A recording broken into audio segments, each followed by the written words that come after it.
India expo mart में आयोजित India bio energy and tech expo 2026 के दूसरे दिन नगर विकास एवं ऊर्जा मंत्री श्री ए.के. शर्मा, कृषि मंत्री श्री सूर्य प्रताप शाही एवं ऊर्जा राज्य मंत्री कैलाश राजपूत ने प्रतिभाग किया। कार्यक्रम के प्रारंभ में अपर मुख्य सचिव ऊर्जा आशीष गोयल ने माननीय मुख्यमंत्री योगी आदित्यनाथ का संदेश पढ़कर सुनाया। कार्यक्रम में देश विदेश से आए डेलीगेट्स, विषय विशेषज्ञ और बड़ी संख्या में उद्यमियों ने प्रतिभाग किया।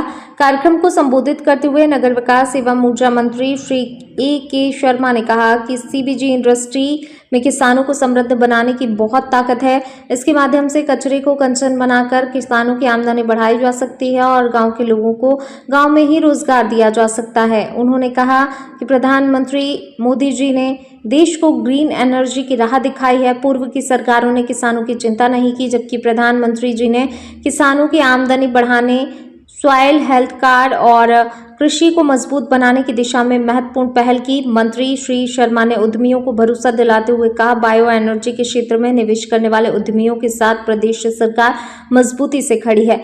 मंत्री श्री ए.के. शर्मा ने राहुल गांधी पर तीखा हमला बोलते हुए कहा कि राहुल गांधी केवल राजनीतिक बयानबाजी कर देश के किसानों और युवाओं को बरगलाने की कोशिश कर रहे हैं। मंत्री शर्मा ने चुनौती देते हुए कहा, राहुल गांधी विश्वविद्यालय को हिंदी में लिखकर और IIT तथा IIM की हिंदी में फुल फॉर्म बताकर दिखा दें। राहुल गांधी तो गन्ना और मकई के पौधे में भी अंतर नहीं कर पाएंगे। मंत्री शर्मा ने कहा, आज माननीय प्रधानमंत्री जी के मार्गदर्शन और मुख्यमंत्री योगी आदित्यनाथ जी के नेतृत्व में उत्तर प्रदेश विकास की नई ऊंचाइयों को छू रहा है। कृषि मंत्री सूर्य प्रताप शाही ने कहा, उत्तर प्रदेश देश का सबसे बड़ा अनाज उत्पादक राज्य है और यहाँ सबसे अधिक कृषि अपशिष्ट उपलब्ध हैं। इस अपशिष्ट को नवाचार के माध्यम से ऊर्जा में बदला जा सकता है। कृषि मंत्री सूर्य प्रताप शाही ने कहा कि उत्तर प्रदेश देश का सबसे बड़ा अनाज उत्पादक राज्य है और यहाँ सबसे अधिक कृषि अपशिष्ट उपलब्ध है। इस अपशिष्ट को नवाचार के माध्यम से ऊर्जा में बदला जा सकता है। उन्होंने सभी उद्यमियों को हर संभव सहयोग का भरोसा दिलाते हुए कहा, हम सबके सहयोग से ग्रीन एनर्जी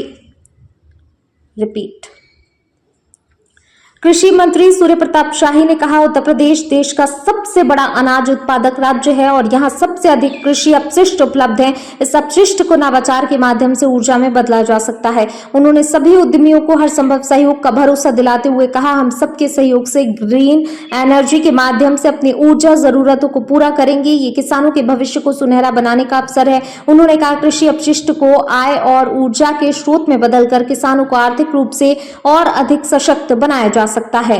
लखनऊ से इकबाल अहमद, समाचार 24। इस सोच का प्रधानमंत्री देश को न कभी मिला था और मुझे तो लगता है कि आने वाले दिनों में इनके अलावा किसी से उम्मीद भी करना बेकार है। ऐसे प्रधानमंत्री के कार्यों के प्रति कांग्रेस ने जो हम सबको गुमराह करने का एक पूरा षड्यंत्र, एक पूरा अभियान चलाया हुआ है, मैं उसकी घोर निंदा करता हूं। चूंकि मैं दिल्ली के नज़दीक आज बोल रहा हूं, इसलिए मैं चुनौती देता हूं कांग्रेस के नेताओं को, जो लोग हमको आपको मीडियाबाजी करके गुमराह करने की कोशिश कर रहे हैं। आप कांग्रेस के उस नेता को, राहुल गांधी जी को, अपने खेत में ले जाइए और गन्ने के पौधे में और मकई के पौधे में अगर वो अंतर बता दे तो मैं आप जो कहोगे मैं हार जाऊंगा। राहुल गांधी को आप पूछिए, विश्वविद्यालय के, यूनिवर्सिटी के लड़कों को भ्रमित कर रहे हैं। हम भी कभी विश्वविद्यालय में पढ़े भी हैं, पढ़ाए भी हैं और बड़ी जिम्मेदारी के साथ ये बात कह रहा हूं। राहुल गांधी अगर विश्वविद्यालय शब्द हिंदी में लिख दे तो मैं उन्हें पप्पू कहना बंद कर दूंगा। मित्रों, IIT, IIM अगर राहुल गांधी हिंदी में लिख करके आपको दिखा दे, बोल भी नहीं सकते, लिखना तो बहुत दूर है, लेकिन अगर हिंदी में बोल करके अगर प्रबंध संस्थान जो होता है उसका फुल फॉर्म हिंदी में, शर्त यह है कि हिंदी में, इटली में, इटालियन में और अंग्रेजी में नहीं, अगर लिख करके दिखा दे तो मैं उन्हें पप्पू बोलना बंद कर दूंगा। इन लोगों